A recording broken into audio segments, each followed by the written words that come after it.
Bismillahirrahmanirrahim. Assalamualaikum warahmatullahi wabarakatuh.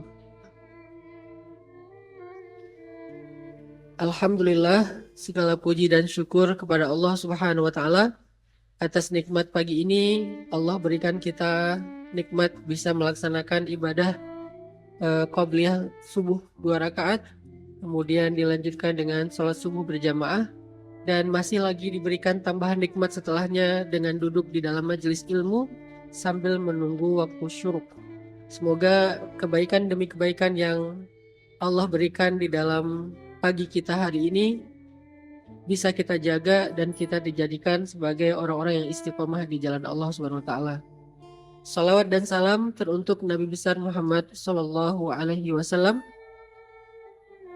contoh paling ideal tentang betapa brilian program-program dakwah Nabi Sallallahu Alaihi Wasallam, sehingga dengan program dan konsep yang sangat brilian itu, Nabi Sallallahu Alaihi Wasallam berhasil membuat sebuah kurikulum peradaban, membangun sebuah fondasi peradaban yang kemudian berjalan lebih dari 1.500 tahun setelah beliau. Rasa-rasanya belum ada satupun organisasi ataupun sebuah konsep, sebuah program yang bertahan bahkan terus bertumbuh dengan pertumbuhan yang sangat baik seperti konsep dan organisasi dakwah yang dibangun oleh Rasulullah Shallallahu Alaihi Wasallam. Hari ini kita menyaksikan banyak banget organisasi yang bermunculan, mulai dari organisasi hijrah dalam bentuk komunitas. Saya sendiri sejak membuat gerakan tren hijrah 2015 sampai hari ini sering menyaksikan dinamika tumbuh dan hilangnya komunitas-komunitas dakwah di sekitar kita. Ada yang bertahan setahun, itu udah lama. Ada yang 6 bulan, ada yang baru seminggu udah beda lagi. Ada yang baru sehari udah ada 2 grup WhatsApp, beda geng, dan seterusnya. Ada organisasi yang lebih solid lagi misalnya, dan lebih serius di konsep organisasi politik, partai politik, atau organisasi masyarakat, ormas, yayasan. Sepanjang-panjangnya usia mereka mungkin puluhan tahun. Ada yang ratusan tahun sangat langka, tapi yang bertahan selama 1.500 tahun, dan itu bukan hanya bertahan secara flat, tapi dia terus tumbuh dan luar biasa ekspansinya. Itu adalah konsep program, kalau bisa disebut sebagai sebuah organisasi. Lebih luasnya adalah entitas, lebih luasnya adalah masyarakat, lebih luasnya adalah negara, dan lebih luasnya lagi adalah peradaban. Itu adalah konsep yang digagas oleh Rasulullah Shallallahu Alaihi Wasallam. Maka program yang sangat brilian ini harus dipelajari oleh orang-orang yang brilian. Saya merasa sedih ketika kaum muslimin mempelajari sirah nabawiyah itu dengan kepolosan pemikiran mereka. Jadi yang diambil hanya spirit-spirit aja. Nggak diambil pola pikir sejarah, tidak diambil mindset sejarah, tidak diambil cara sejarah itu kemudian berdiri dan tumbuh. Yang dilihat hanyalah potongan-potongan spirit sejarah, itu pun hanya sebagian-sebagian kecil. Sehingga dari potongan-potongan spirit sejarah yang diambil secara acak itu, kita membangun sejarah baru. Rasanya agak aneh membangun sebuah sejarah baru dari potongan sejarah acak yang tersisa sedikit. Itulah kenapa saya selalu mengajak terutama para da'i-da'i muda, teman-teman ustadz, yuk kita istiqra', yuk kita baca secara lebih teliti lagi. Dan membaca teliti ini bukan hanya memahami, tetapi mencoba menerjemahkannya dalam konteks hari ini, sehingga kita bisa mengambil sebagian saja dari briliannya Rasulullah Sallallahu Alaihi Wasallam atau fatonahnya Nabi Sallallahu Alaihi Wasallam dalam menyusun program-program dakwah. Itu emang membutuhkan kemampuan berpikir yang cukup serius. Jadi harus ada yang namanya kemampuan analytical thinking. Jadi bukan hanya sekedar baca, menikmati adegan sejarah, udah gitu selesai. Bukan hanya duduk dalam majelis ilmu, mendengar adegan-adegan sejarah, muncul kebanggaan, muncul semangat, udah gitu selesai. Tetapi harus memiliki analytical thinking, kemampuan menganalisa, kemampuan untuk memahami secara mendalam. Lalu dari analytical thinking itulah nanti muncul ide-ide dan gagasan-gagasan kreatif. Yang dengan gagasan kreatif itu muncul solusi-solusi terhadap masyarakat. Nah, kita berselawat, salah satunya tujuan kita berselawat kepada Nabi itu agar kita bisa mengambil teladan-teladan Nabi, salah satunya dalam konsep dan program dakwah. Man shalla alayya sholatan sallallahu alaihi ashran. Dengan kita berselawat kepada Nabi satu kali, kita berharap Allah membantu kita untuk menemukan banyak jawaban-jawaban yang luar biasa dari masalah kita yang sebetulnya udah ada di dalam sirah kehidupan Nabi Muhammad SAW. Yang saya hormati ayahanda dan guru kita bersama, Ustadz Dr. Muhammad Jamil Ibrahim, dan juga Kanda sahabat saya, Kanda kita bersama, guru kita bersama juga, Dai dan Ustadz Millennials, Ustadz Dr. Amri Fatmi, para alim ulama, Ustadz-Ustadz yang hadir di sini.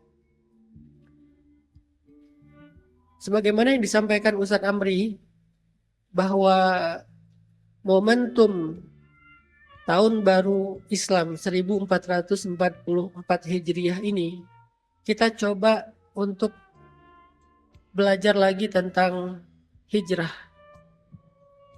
Saya selalu usil bertanya ya, kenapa tahun Islam itu dinamakan dengan tahun Hijriyah? Kenapa teman-teman? Karena diambil dari peristiwa, itu udah menjadi kebiasaan orang Arab. Bahkan mungkin di kita juga sama. Dulu menamakan nama tahun itu dengan nama peristiwa. Kalau nggak ada tahun Hijriah dan tahun Masehi, hari ini mungkin orang Aceh punya kalender sendiri, namanya kalender tsunami. Karena peristiwa besar yang terjadi berapa tahun? 18 tahun yang lalu ya, adalah peristiwa tsunami. Sehingga ini adalah tahun tsunami 18. Jadi tahun tsunamiyah, bukan hijriyah, tapi tahun tsunamiyah. Dulu nenek-nenek moyang kita tuh kalau ngasih nama kalender itu pakai peristiwa besar. Watena Iraya. Pak Haji, Naton, Ton Iraya 1, Ton Iraya 2, dan seterusnya. Tahun banjir, kalau bahasa Indonesia Tahun gerhana. Nah, gerhana bulan.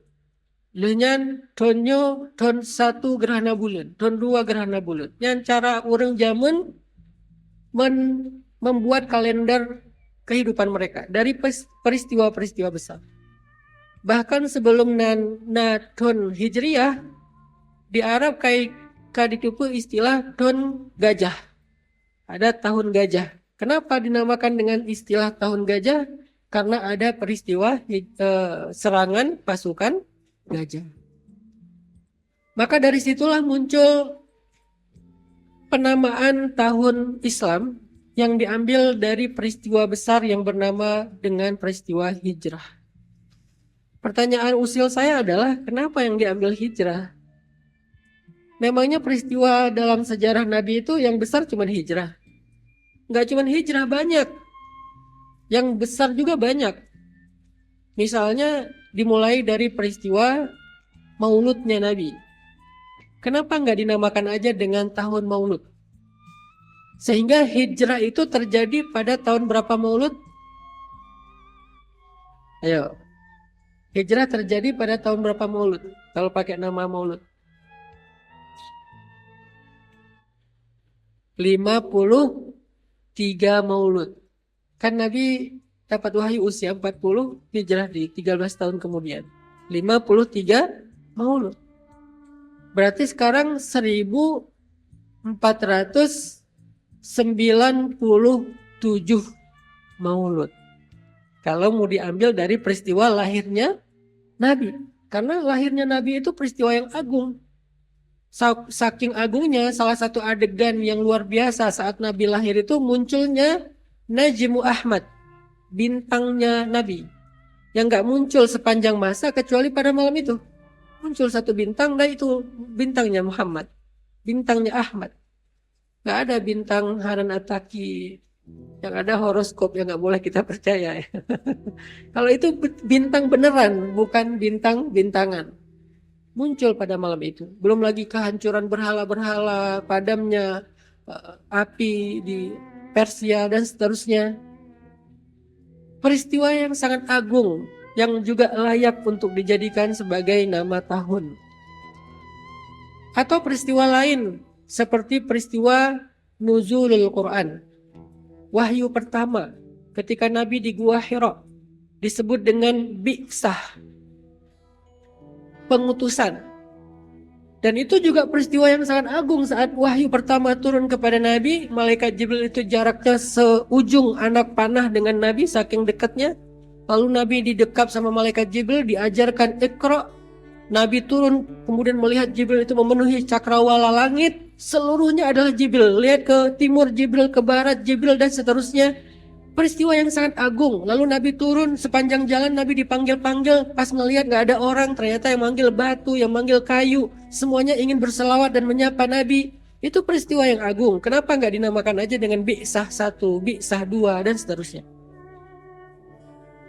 Atau ada juga peristiwa lain yang juga sama agungnya, yaitu peristiwa Isra dan Mi'raj. Peristiwa yang juga sangat agung, mulai dari horizontal Isra, kemudian vertikal Mi'raj. Peristiwa trip yang panjang sekali secara Isra, lebih panjang lagi secara Mi'raj. Dan tripnya bukan naik pesawat terbang, naik buruk. Kemudian trip mate-nya bukan orang, tapi malaikat Jibril. Perjalannya dari Mekah ke Madinah, dari Madinah ke Tursaina, Mesir, dari Tursaina ke Aqsa. Di Aqsa sholat bersama ribuan para nabi, Nabi jadi imam.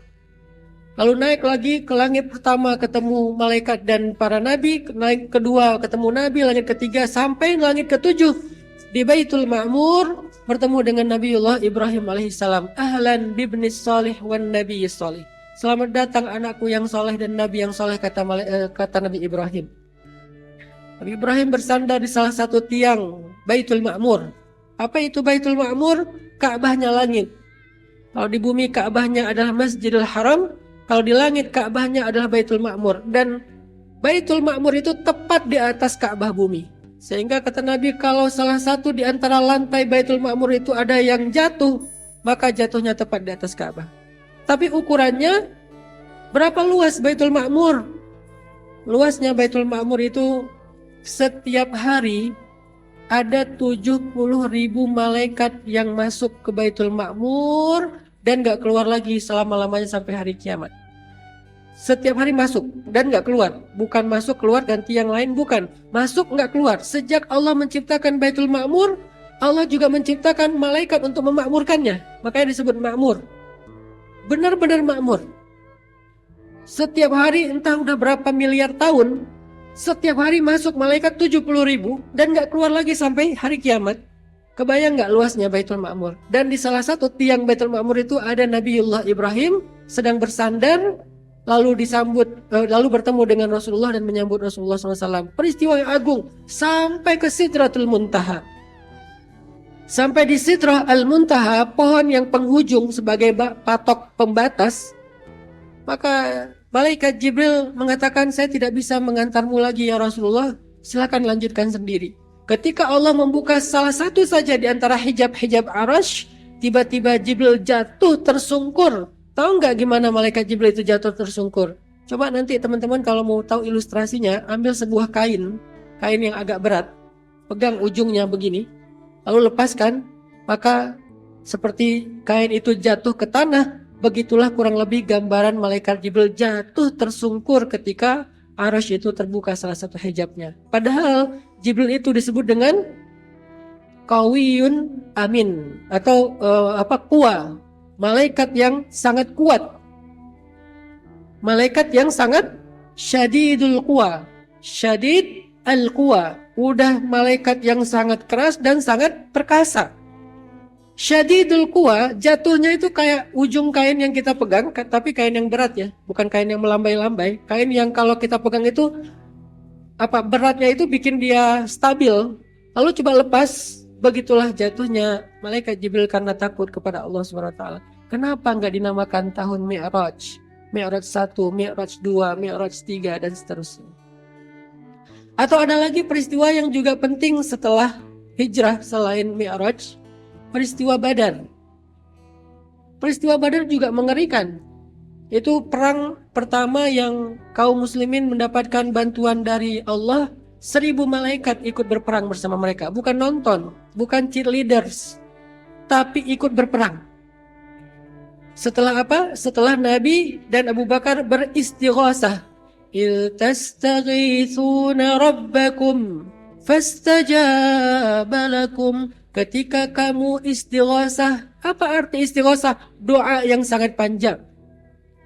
Doa yang sangat panjang, saking panjang dan berharapnya Nabi berdoa bukan dengan mengangkat tangan begini, tapi mengangkat tangannya begini. Pernah nggak doa kayak gitu? Pantesan banyak jomblo ya. Kayaknya para jomblo kalau mau doa gini nih.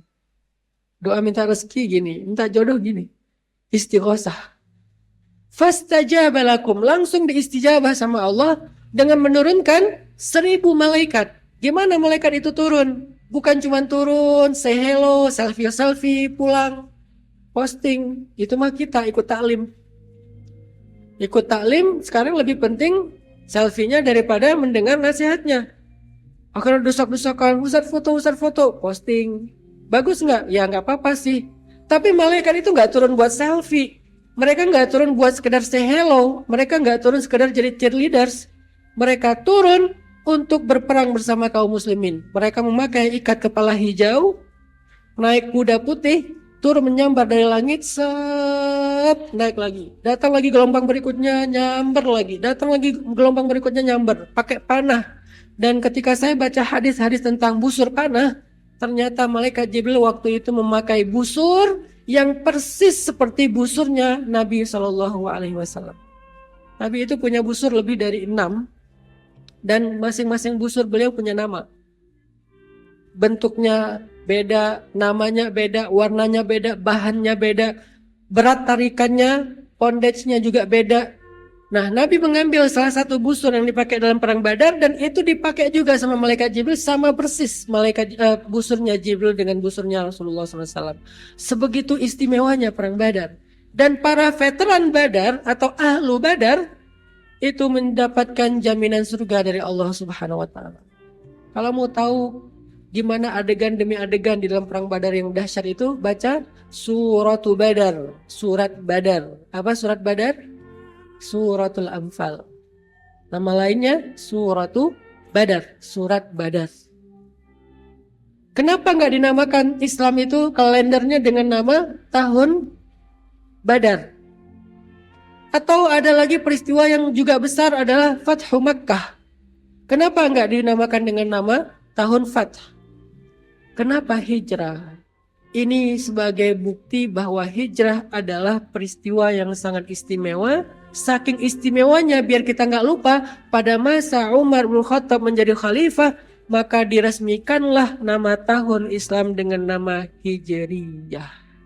Walaupun idenya udah ada sejak zaman Nabi, tetapi diresmikan officially dari negara pada masa Umar bin Khattab sebagai khalifah sebagai tahun Hijriyah. Karena Umar ini punya banyak ijtihad hebat. Sampai ada istilah fikih Umar. Saking banyaknya ijtihad baru yang muncul di zaman Umar bin Khattab. Maka kita patut belajar tentang hijrah. Bukan sekedar bicara semangat hijrah, narasi hijrah, dan sedikit potongan-potongan adegan hijrah. Tapi kita coba mempelajari.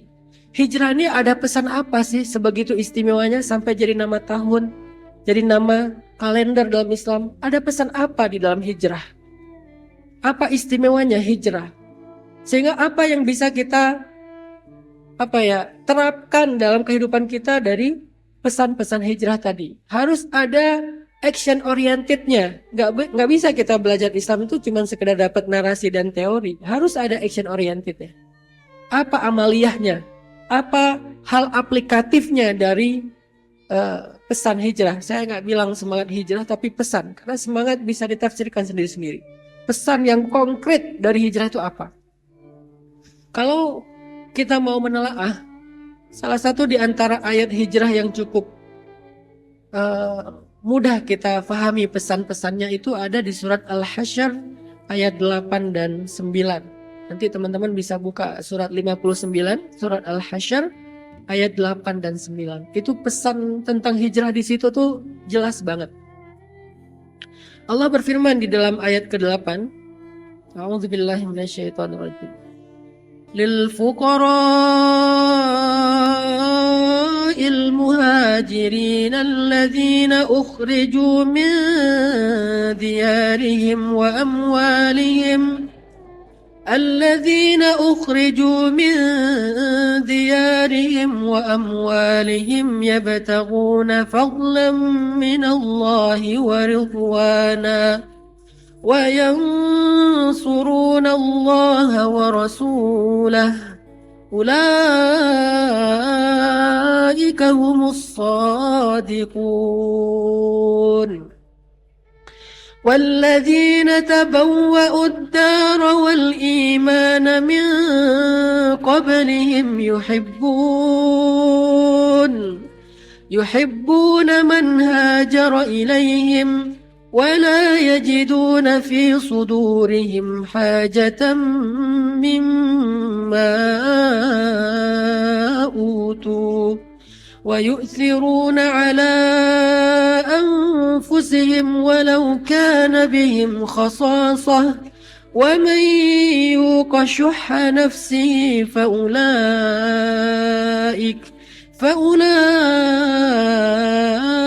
هم المفلحون. Itulah dua ayat yang bercerita tentang hijrah. Dua ayat ini memberi kita pesan bahwa ternyata setelah hijrah muncullah istilah untuk dua golongan sahabat.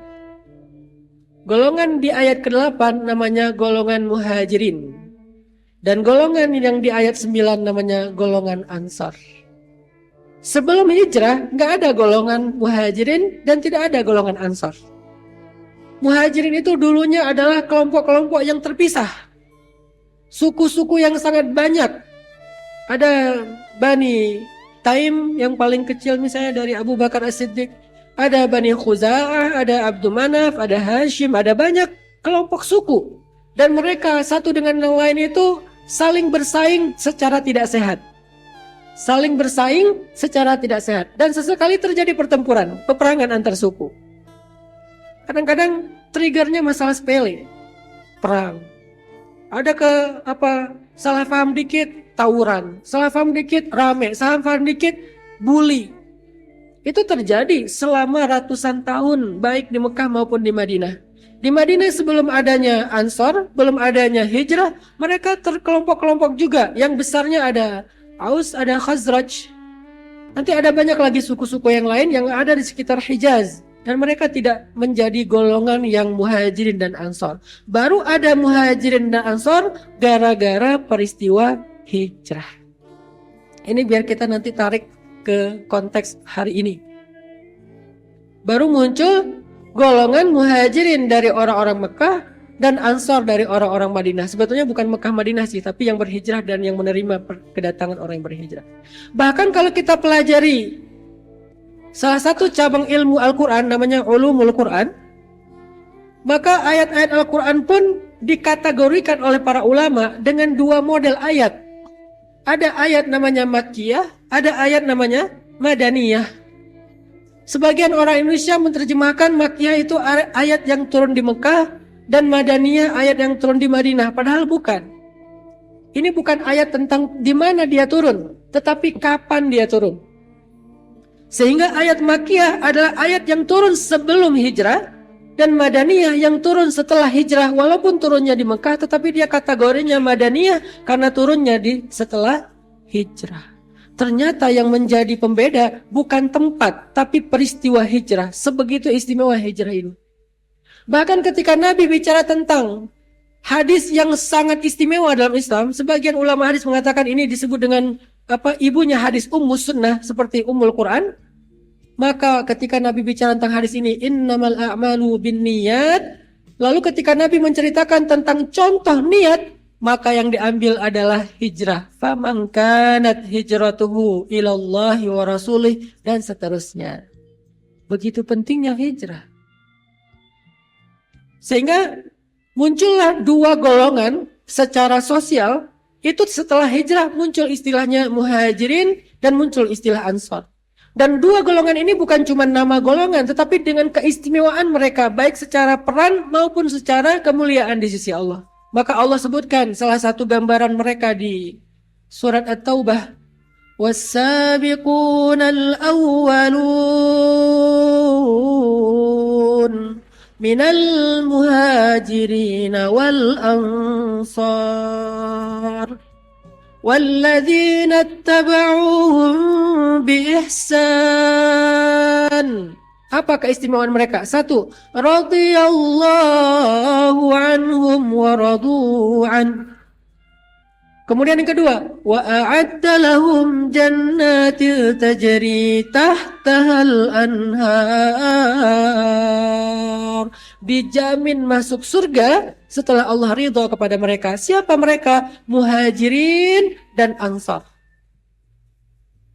Terus kita gimana Ustadz? Yang kita nggak masuk golongan muhajirin dan nggak juga mungkin masuk golongan ansar. Maka ikutilah mereka. Walladzina taba'uhum bi ihsan. Mulai dari generasi kedua tabi'in, tabi'ut tabi'in, sampai hari ini kita adalah tabi'. Kita mengikuti mereka. Itulah yang menjadikan kita istimewa. Masuk muhajirin atau masuk ansar, terserah kita mau menjadi yang mana. Ustadz saya muhajirin aja, ya sudah. Amalkan ayat ke-8 surat Al-Hasyr. Ustadz saya jadi ansar aja, ya sudah, amalkan ayat 9 surat Al-Hasyr. Peran yang mana yang mau kita ambil? Tetapi kita bukan golongan mengambil peran, karena kita bisa jadi ansar dan muhajirin sekaligus. Satu hal kita jadi muhajir, sisi lain kita menjadi ansar. Intinya adalah peran kita sebagai muhajir berarti orang yang sedang berjuang karena Allah. Apa yang dia perjuangkan? Banyak. Secara pribadi dia memperjuangkan para pejuang mahar. Pejuang halal. Itu perjuangan. Ingin menghalalkan hubungan, itu perjuangan. Maka dia di situ muhajir yang berhijrah dari pacaran kepada pernikahan. Yang berhijrah dari dosa kepada kebaikan. Sebagaimana tadi hadis yang disampaikan Ustaz Amri, muhajir, orang yang berhijrah itu adalah yang meninggalkan apa yang dilarang Allah kepada apa yang Allah ridhai. Maka dia muhajir di situ. Lalu temannya yang jadi ansar, kamu butuh apa? Aku belum punya modal. Ya udah kerja di aku. Berarti dia menjadi ansar.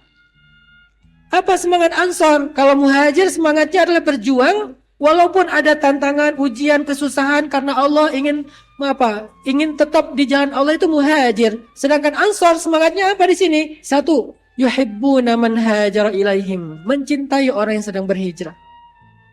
Yang kedua, la yajiduna fi sudurihim hajatan mimma utu, enggak punya masalah, enggak ada dengki di dalam hatinya terhadap orang yang berhijrah. Yang ketiga yang luar biasa, itsar wa yu'thiruna ala anfusihim walau kana bihim khasasah, memberikan yang mereka butuhkan. Ini tingkatan pemberian yang paling tinggi di antara 3 level pemberian. Baik itu sedekah, hibah, hadiah, wakaf, ada 3 level. Level yang paling awal, saya nggak katakan yang paling rendah ya. Kita harus hati-hati banget memilih diksi. Karena ini nggak rendahan, ini juga istimewa. Tapi yang paling awal, level dari sedekah itu adalah wa yas'alunaka madza yunfiqun.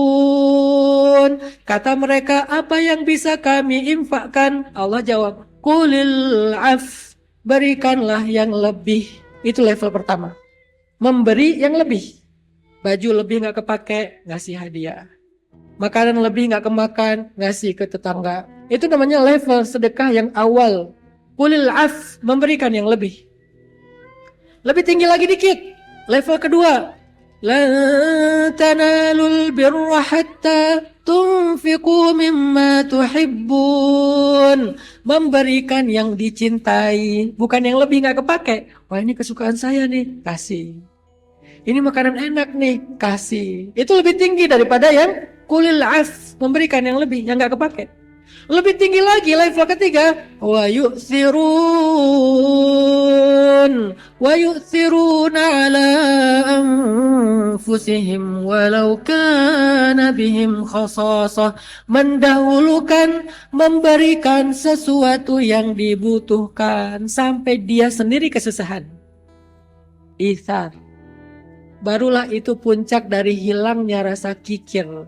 Sampai Allah mengatakan, wa may yuqashuha nafsih, siapa yang dibersihkan dari sifat kikir. Kalau yang pertama masih ada sedikit pertimbangan, ini yang ini jangan, yang ini aja. Yang kedua, ya udah yang paling saya suka. Kalau ini mah yang paling dibutuhkan. Yang ketiga, yang dibutuhkan sekalipun dikasih walaupun dia jadinya susah. Itu yuqashuha nafsih, udah enggak ada lagi sifat kikir dalam hatinya. Itulah Ansar. Itulah Ansar. Ketika Ansor panen, kan orang Ansor itu petani ya. Muhajirin pedagang kan. Orang Muhajirin tidak terbiasa bertani. Orang Ansor yang terbiasa bertani. Ketika mereka panen besar, mereka kumpulkan hasil panen raya mereka. Kemudian mereka memanggil kaum Muhajirin, wahai saudara-saudara kami Muhajirin, kami baru selesai panen nih. Silakan kalian ambil sesuka kalian berapapun yang kalian butuhkan. Kalau ada sisa, barulah nanti kami bagi-bagi di antara golongan Ansor. Itu tuh namanya yuqashuha nafsi. Ngasih dulu buat Muhajirin, bebas mau ngambil berapa. Gak ada, nih jatah kamu ya. Sekian persen aja, gak usah banyak-banyak. Kan saya yang bercocok tanam. Kebayang gak sih bertani selama 1 tahun? Paling cepat 6 bulan, dan itu bukan pekerjaan yang ringan. Setelah berjuang 6 bulan, 1 tahun, 1 musim, pas dapat hasilnya, malah diserahin ke Ansor, ke Muhajirin. Silakan wahai saudara kami Muhajirin. Bahkan kalau kita baca sirah, dulu itu fikih waris itu beda sama sekarang. Dulu pernah ada fikih waris. Orang Muhajirin punya hak mendapatkan harta sebagian dari harta warisnya orang Ansor. Kemudian hukum itu dinasakh, dihapus setelah Fathu Makkah. Karena setelah Fathu Makkah udah settle keadaan sosialnya. Sebelum Fathu Makkah, orang Muhajirin masih mengambil waris dari orang Ansar loh. Dan itu sifatnya hak, harus diberikan. Sebagaimana memberikan waris kepada anaknya atau ahli warisnya, maka Muhajirin juga menjadi ahli warisnya Ansar. Pernah kayak gitu. Dan orang Ansar ridho dengan syariat itu, nggak ada yang komplain. Ini menunjukkan bahwa peran Ansor yang disebutkan di ayat 9 itu sebuah pesan hijrah yang luar biasa buat kita hari ini. Mau nggak yang mana nih? Mau berhijrah? Maka bersabarlah di jalan hijrah. Maka carilah saudara yang bisa menolong kita dalam hijrah. Maka carilah guru yang bisa membantu kita dalam hijrah. Jangan hijrah sendiri.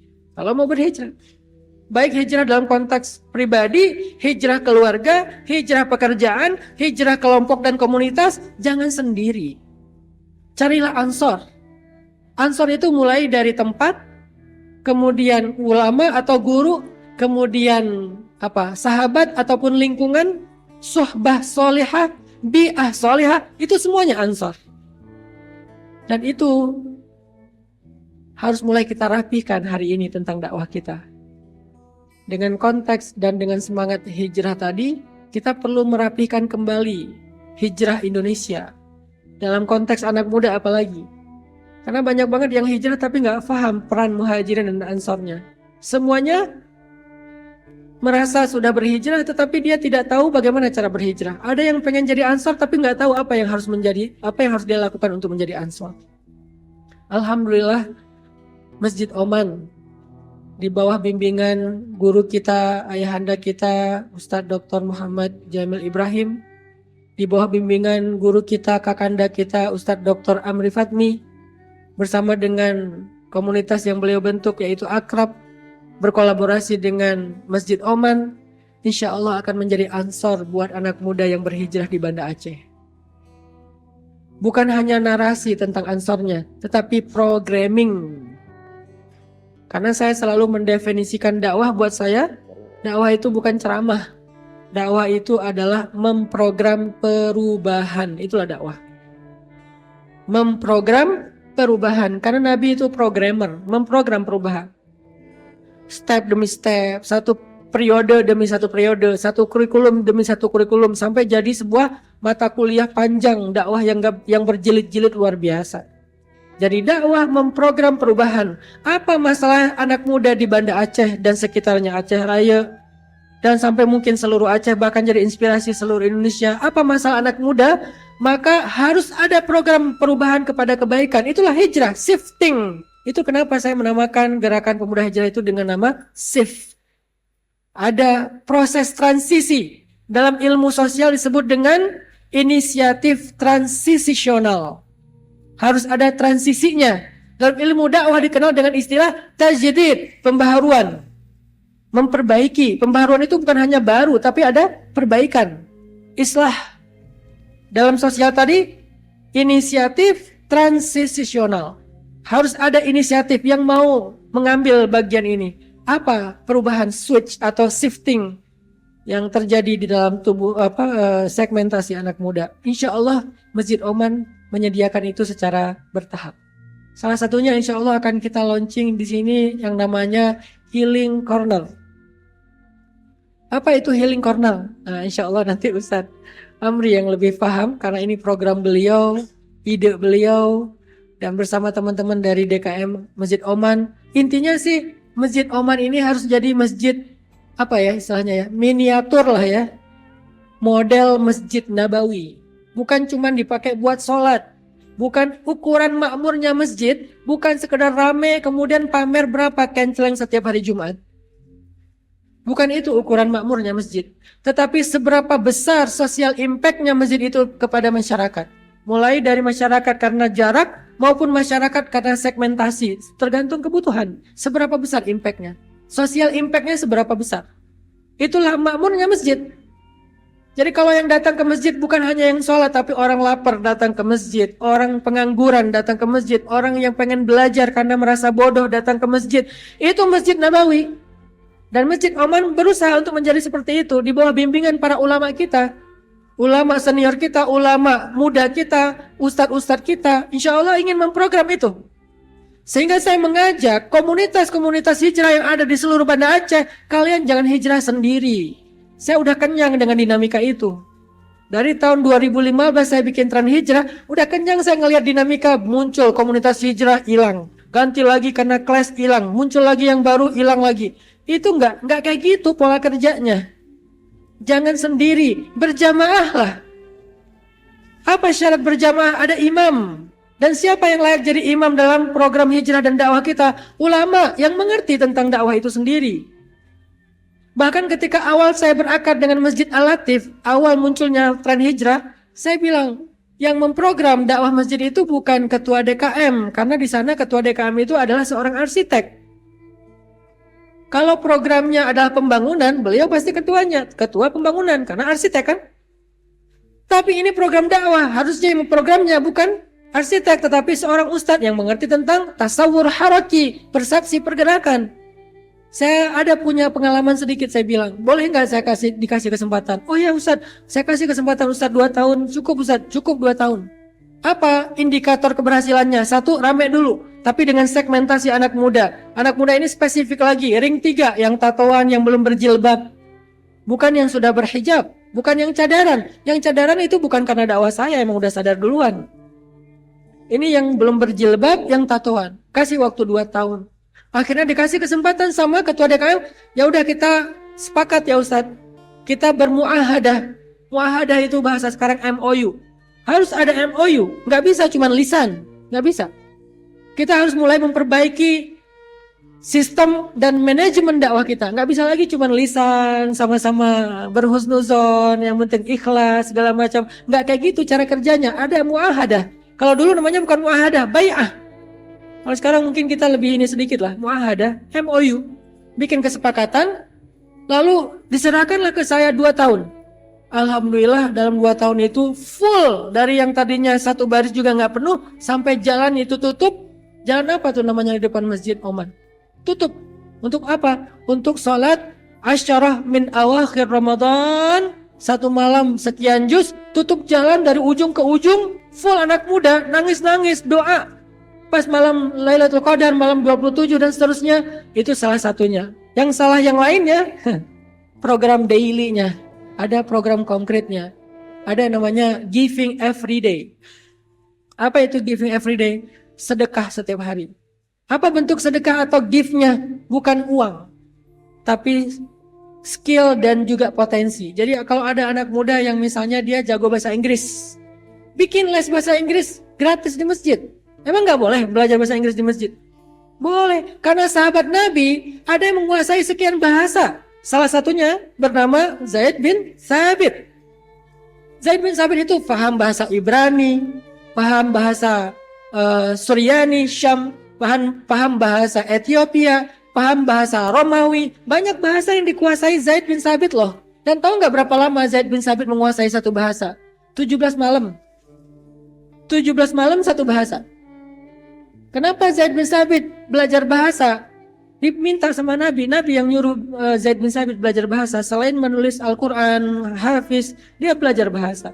Kenapa?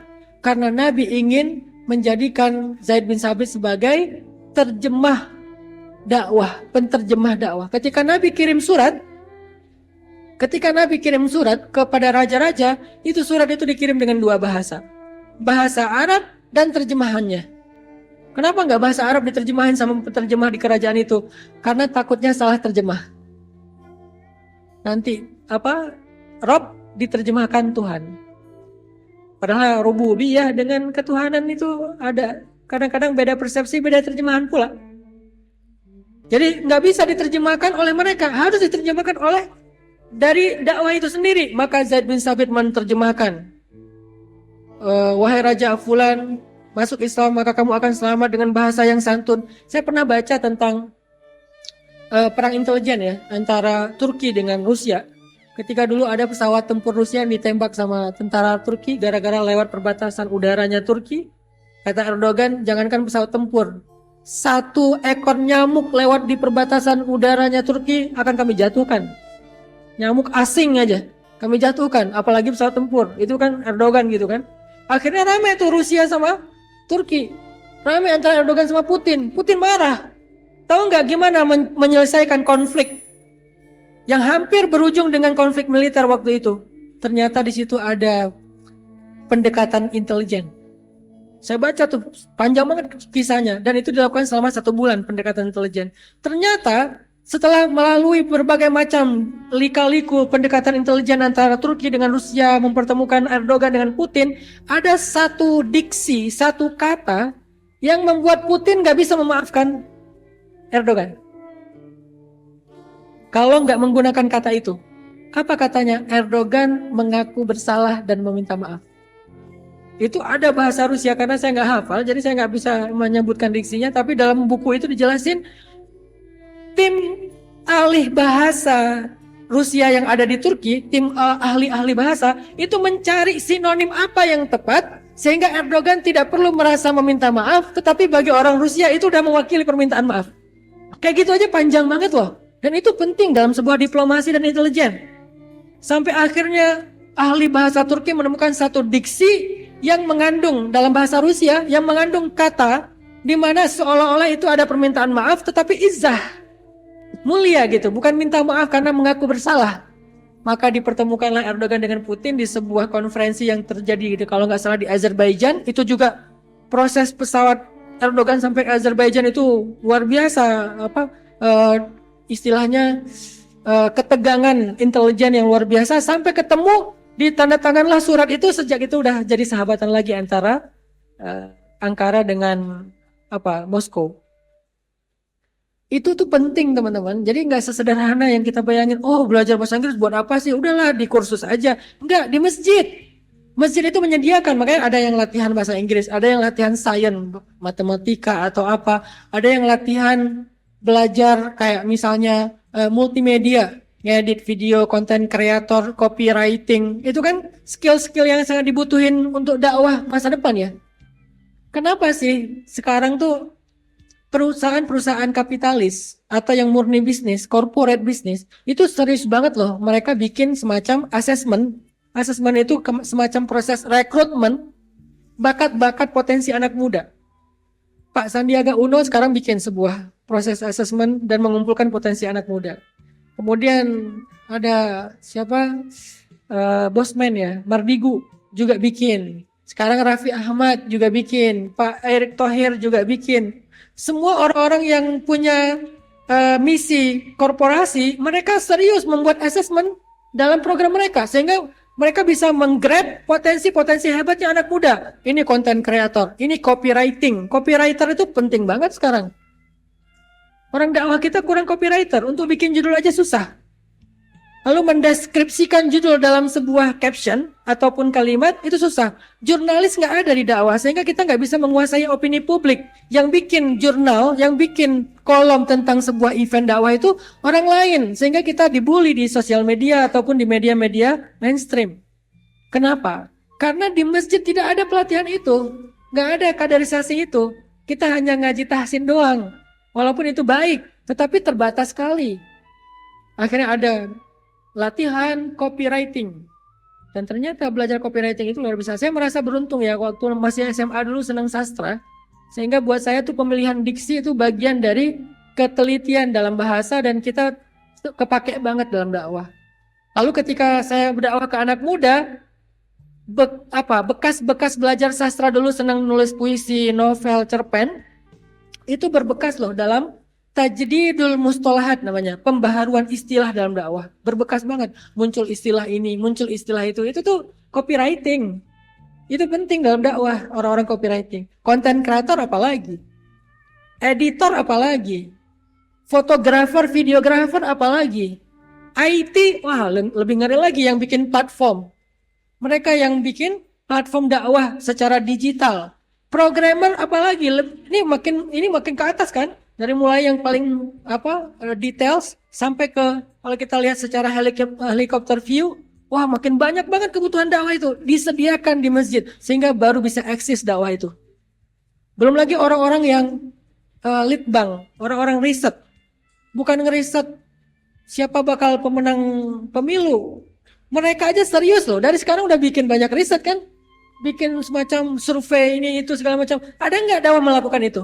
Padahal di antara kewajiban dakwah itu adalah fiqhul waqi'.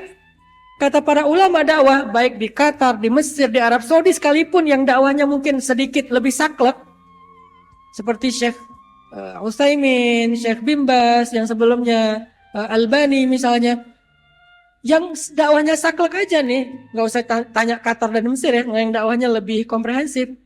Mereka menyepakati yang namanya fiqhul waqi', wajib bagi seorang dai, wajib. Kalau bukan dai itu bukan wajib. Tapi bagi dai wajib. Dan bagaimana memahami fiqhul waqi' dalam konteks kita? Riset, analisa, analytical thinking tadi.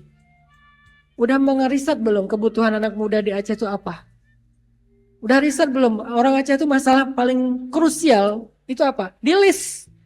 Ketika kita udah ngelis, nanti kita bisa memilih. Kadang-kadang bukan yang paling besar yang kita pilih, tapi yang paling memungkinkan kita lakukan yang kita pilih. Tidak harus selalu perfeksionis kan?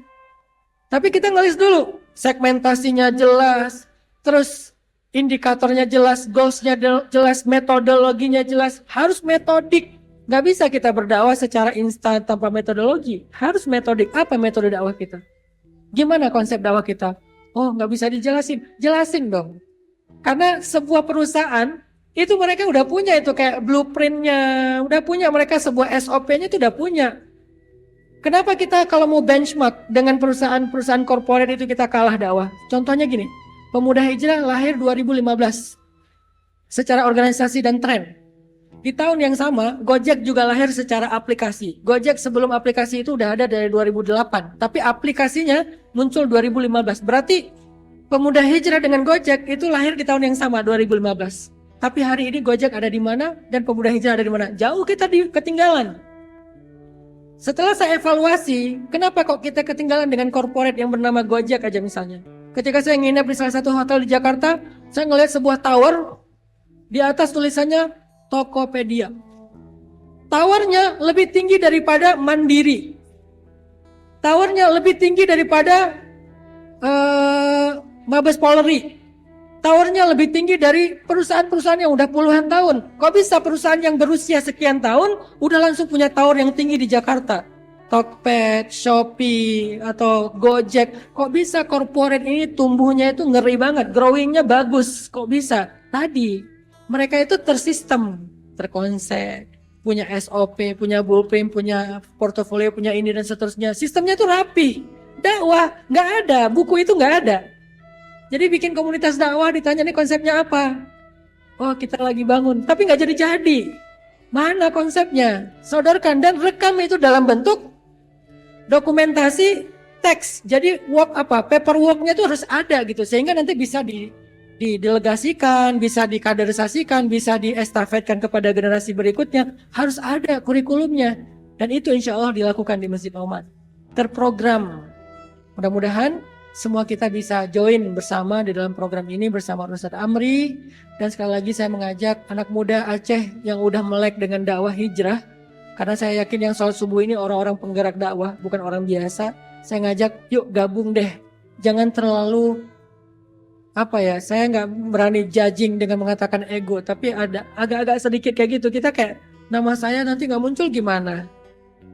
Al-Islam qoblal jamaah. Islam dulu sebelum kelompok. Gak penting kelompok itu.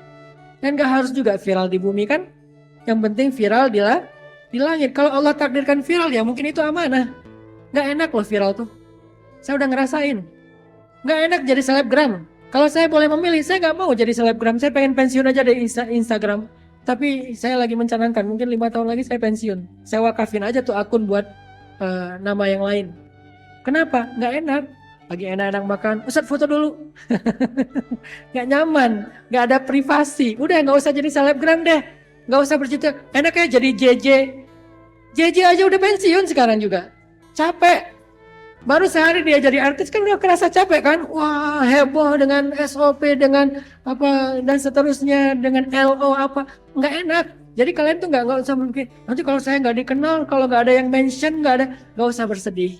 Allah Maha Basir, Maha Khabir, dan Allah itu jazanya Maha Ihsan. Hal jazaul ihsan illal ihsan. Barakallahu fikum.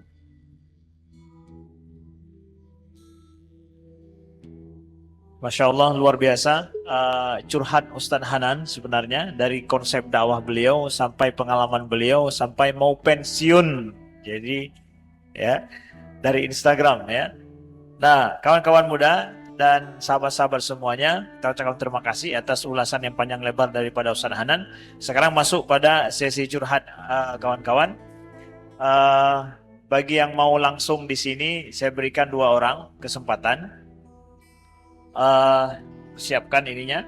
Namun saya bacakan dulu yang udah pagi-pagi ini udah ngomong masalah cinta nih anak muda kita ini. Saya akan bacakan dulu yang udah banyak masuk diseleksi oleh kawan-kawan. Pertanyaan ini untuk Ustadz. Saya bacakan 2 pertanyaan, tapi mirip-mirip senada. Assalamualaikum, izin bertanya, bagaimanakah cinta dalam diam itu menurut Islam? Cinta dalam diam. Dan bolehkah kita mendoakan secara spesifik tentang jodoh yang kita inginkan? Misalnya namanya si A, harapannya si A, lalu kita berdoa jadikanlah si A itu menjadi milikku, ya. Terima kasih Ustadz. Ini cinta dalam diam, boleh nggak Ustadz? Kita doakan si A itu menjadi milikku, boleh nggak? Nah, kemudian dari akhwat ada yang nanya juga gini, Ustadz, apakah ikhtiar jodoh itu cukup hanya dengan menunggu? Nah, lihat tuh anak muda bangun pagi udah nanya masalah ini, ya. Kita persilakan kepada Ustadz Hanan. Dan buat anak muda, masalah cinta ini termasuk masalah usul, Ustadz. Bukan masalah furu. Termasuk masalah penting, bukan masalah cabang ya. Jadi kalau dalam agama itu ada usul, ada furu', maka masalah perasaan ini masalah usul. Yang 3 saya sampaikan semalam, masalah hubungan, masalah hiburan, masalah karir, 3-tiganya itu min usulis syabab. Hal-hal yang prinsip bagi anak-anak muda. Terus gimana cinta dalam diam? Itu nama konten saya sebetulnya yang sempat ramai di Spotify. Maksud dari cinta dalam diam itu adalah nggak selalu perasaan itu harus buru-buru diekspresikan. Kalau belum waktunya jangan diekspresikan dulu, tapi cukup dalam diam-diam dulu.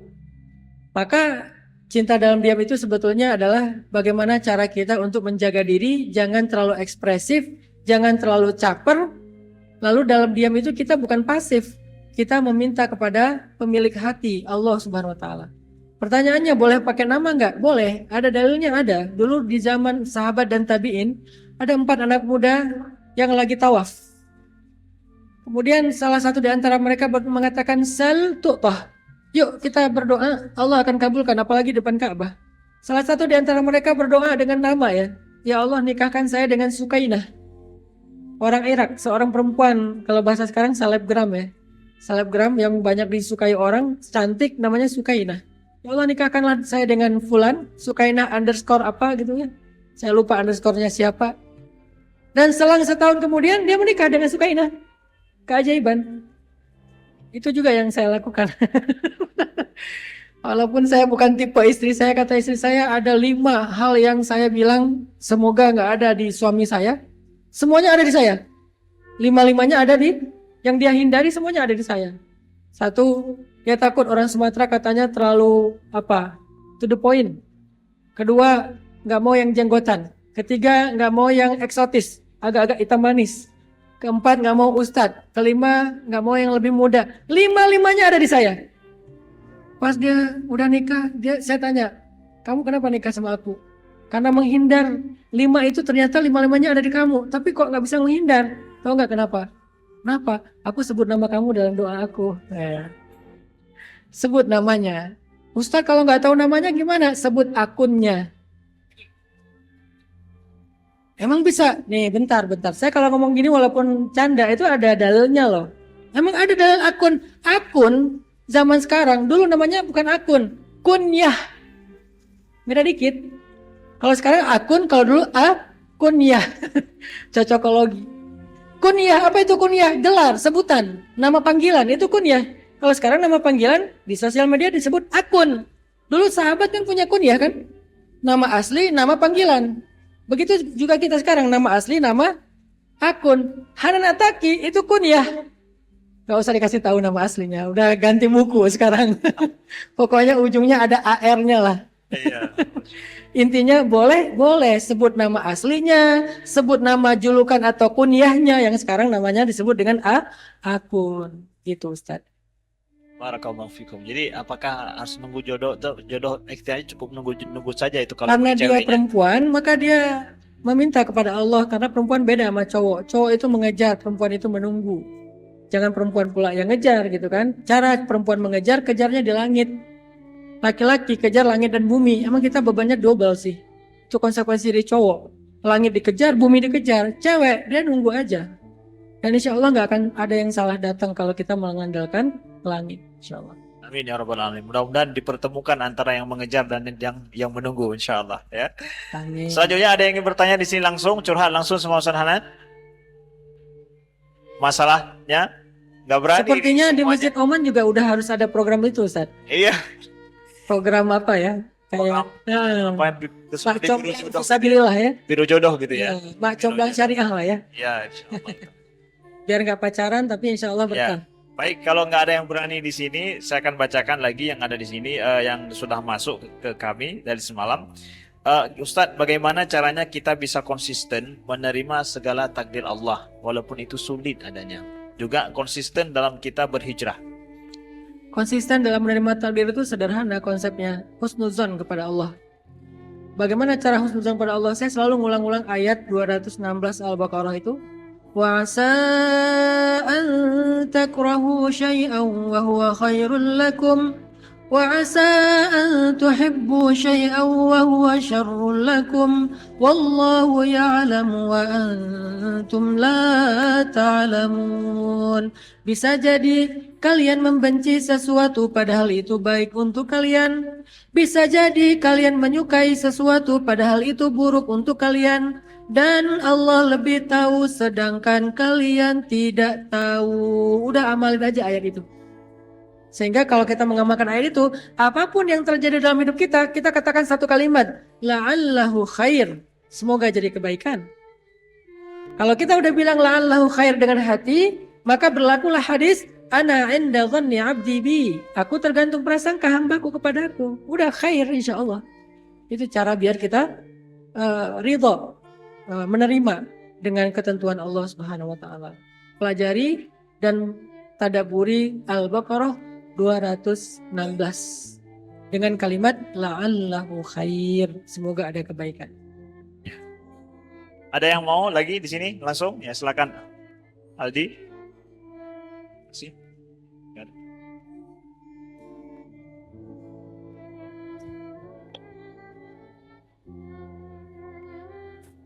Assalamualaikum warahmatullahi wabarakatuh.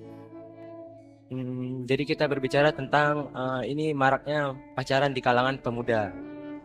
Jadi saya selaku penjual itu sering bertukar pikiran dengan pedagang, dengan pembeli. Jadi kebanyakan pembeli saya itu dari kalangan pemuda. Terus biasakan basa-basi tentang udah berkeluarga belum gitu kan.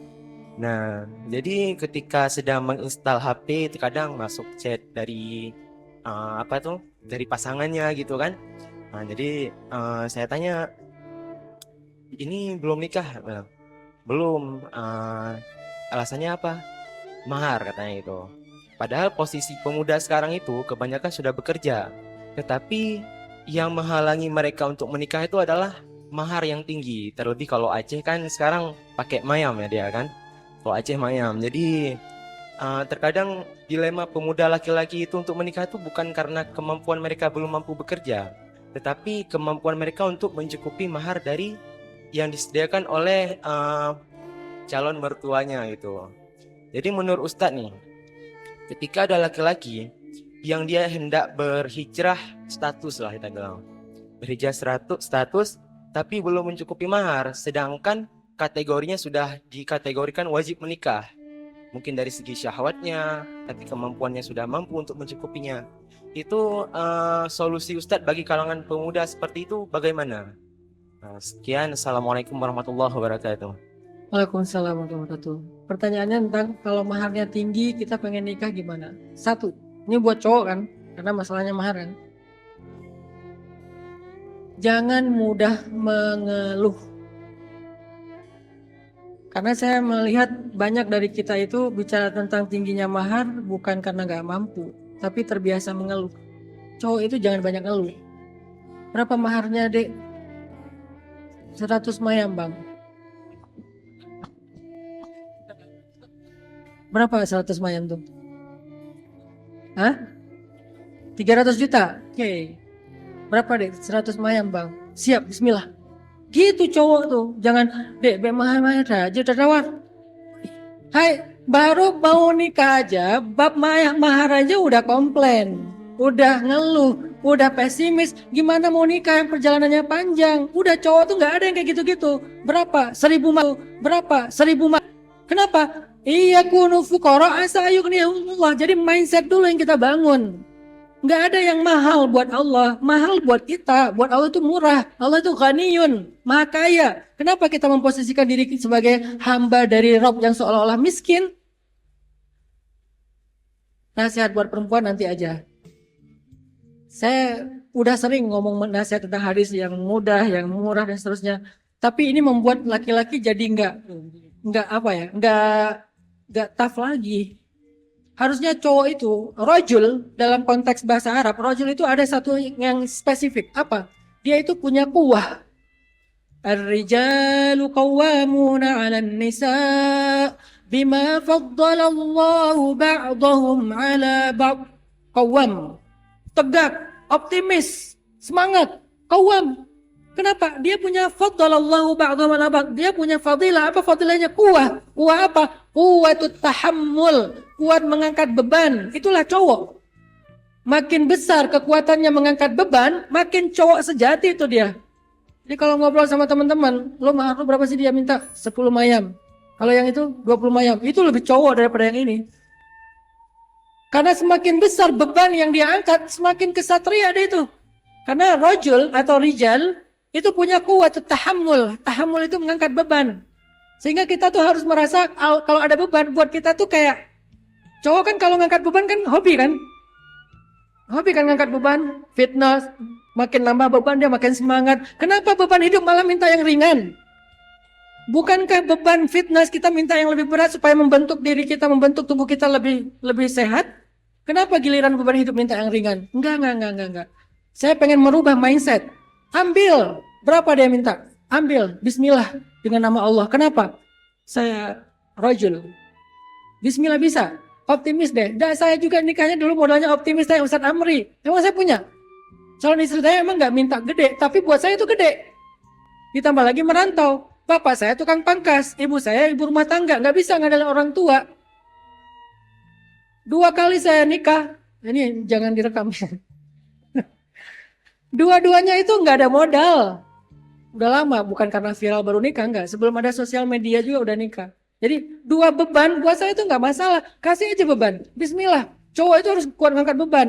Kalau di mahar aja udah ngeluh, gimana nanti beban perempuan? Perempuan itu yang lebih berat bukan maharnya, perasaannya.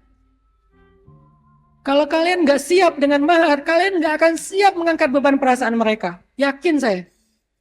Mahar itu ringan soalnya. Berapa ratus mayam pun lebih ringan dari 1 perasaan perempuan. Sekian ratus mayam itu lebih ringan kita angkat daripada 1 perasaan perempuan di 1 hari. Apalagi pas lagi masa-masa dia datang bulan tuh berat banget itu bebannya tuh. Tiba-tiba cemberut, tiba-tiba semua salah. Terus kalau ada kesalahan, itu hebatnya perempuan ya, memorinya bagus. Yang udah 14 tahun yang lalu ingat dia tuh. Kan dulu abang gini. Tuh, emang pernah kayak gitu? Iya pernah. Kita juga punya juga tuh kesalahan dia, tapi suka lupa. Apa ya dulu kesalahan dia ya? Apa sih? Nggak ingat, kita orang memorinya emang lemah. Perempuan memorinya hebat. Dan itu harus kita tanggung dengan kuwatut tahammul. Nggak boleh ngeluh kalau perempuan mengeluh. Perempuan itu emang mengeluh. Fitrahnya mereka, jangan salahin. Masa aku nggak boleh ngeluh sama kamu? Ya nggak boleh dong, yang sabar. Masa itu aja dikeluhin? Nggak gitu cara jadi cowok. Apa sih masalah kamu sayang? Tadi gini. Dia terus sikapi dengan kuwatut tahammul. Ya udah, aku bisa bantu apa? Ya udah kita jalan yuk. Ya udah kita ini yuk. Ya udah kita itu. Jangan bilang, itu aja dipikirin. Salah kamu juga sih. Kan aku udah kasih tahu. Itu nggak kuwatut tahammul itu. Nggak bisa mengangkat beban perempuan. Perempuan itu lebih berat daripada dunia dan seisinya. Makanya bab mahar aja jangan ngeluh. Bismillah deh. Husnuzon sama Allah. Ringan 100 mayam itu buat Allah. Buat kita doang yang berat sih. Bang, buat 100 mayam. Bismillah deh. Insya Allah. Berapa lama? Secepatnya. Sebelum lebaran. Kan lebaran masih lama. Nah, setengah tahun. Bismillah. Kerja keras. Masa giliran untuk beli pulsa bisa, beli motor bisa, seterusnya. Giliran mahar, alasannya kemahalan. Enggak. Insya Allah. Jadi perempuan yang di belakang silahkan kalian minta aja berapa ratus mayam. Suruh mereka berjuang. Di situ kalian akan melihat dia serius nggak sih berjuang untuk kalian. Dia mau nggak berjuang. Nanti kalau dia udah berjuang nggak tercapai, baru kalian munculkan rasa kasih sayang. Nggak apa-apa bang, berapa sekarang adanya. Tapi suruh dia berjuang dulu. Jangan belum apa-apa udah komplain. Suruh berjuang dulu. Bang, 1000 mayam enteng bang. 1000 mayam, 1 miliar ya? 1 miliar. Oh bismillah deh. Di situ kelihatan dia serius nggak sih sama kalian? Dia menghargai kalian nggak sih? 1 miliar buat dia itu murah dibandingkan kalian yang begitu mulia dan begitu mahal di mata dia. 1000 mayam, nggak kurang deh. Nggak apa-apa bang, berjuang dulu, habis-habisan, banting tulang, berdarah-darah, jungkir balik. Dia akan lihat itu dan itu lebih mahal daripada angka mahar yang kita berikan. Keringat kita, berdarah-darahnya kita, perjuangannya kita, itu yang mereka pengen lihat. Jadi jangan ngeluh dulu kesimpulannya. Gitu Ustaz. Masya Allah ya, luar biasa ya. Takbir. Ya Allah. Nah, gimana Ustaz? Sudah sampai di sini ya? Baik, ada beberapa pertanyaan yang mirip dengan yang ditanyakan ini. Di antaranya juga saya ingin kasih tahu ini yang sudah sedang berjodohan, tapi sekarang calon istrinya itu sudah jauh daripadanya dan tidak mau ngomong lagi. Dan sekarang dia sedang galau sekali harus berbuat apa? Karena ibundanya sudah menjadikan calon istrinya itu seperti anaknya. Sedangkan nampaknya calon istrinya ini sudah nggak mau lagi sama dia. Saya Ustaz harus seperti apa? Nah, saya pikir apakah Ustaz? Calon istri, Jadi calon istri, perempuannya udah nggak mau sama laki-laki. calon istrinya ini sudah seperti menjaga jarak dan nggak mau berjumpa lagi gitu. Hah? Dan si cowok ini nggak tahu kesalahannya apa. Oh. Apakah saya harus ikhlaskan hubungan saya? Tapi ibunda saya sudah jadikan dia seperti anaknya, Ustaz. Makanya jangan gampang menyerah. Terus Ah, berjuang. Ya. Belum nikah itu kayak gitu, apalagi udah nikah, nanti lebih berat lagi tuh. Makanya dia membiasakan diri. Kalau dia tiba-tiba ngambek, tutup pintu, kunci, tiba-tiba dia ngeblok kita di handphone, udah nggak bisa kita WA lagi. Sabar, jangan belum apa-apa. Anti talik, kamu saya talak. Gampang banget ngeluarin kata talak. Sekarang perceraian tinggi banget secara datanya di Indonesia, bahkan mungkin di Aceh juga. Makanya laki-laki itu kawam, bertahan deh. Kalau di awal-awal kayak tadi udah nyerah, udah komplain, biasanya nggak kuat bertahan di dalam pernikahan. Setahun, 3 tahun pertama itu ujian yang paling berat tuh. 3 tahun pertama. Kalau kalian bisa melewati fase 3 tahun pertama, insya Allah ke depannya mudah. Makanya motivasi saya, karena hari ini adalah motivasi, udah jangan nyerah, go. Terusin aja perjuangan kalian sampai tetes darah terakhir. Begitu akad nikah, kalian jadiin saksi sekalian yang kayak saya cerita semalam. Jadi saksi, boleh nggak saya jadi saksi? Kenapa? Biar nggak sah-sah gitu. Ditanya sama kita, sah saksi? Nggak sah. Ternyata dia adalah mantan. Ya berjuang deh, berjuang. Bismillah.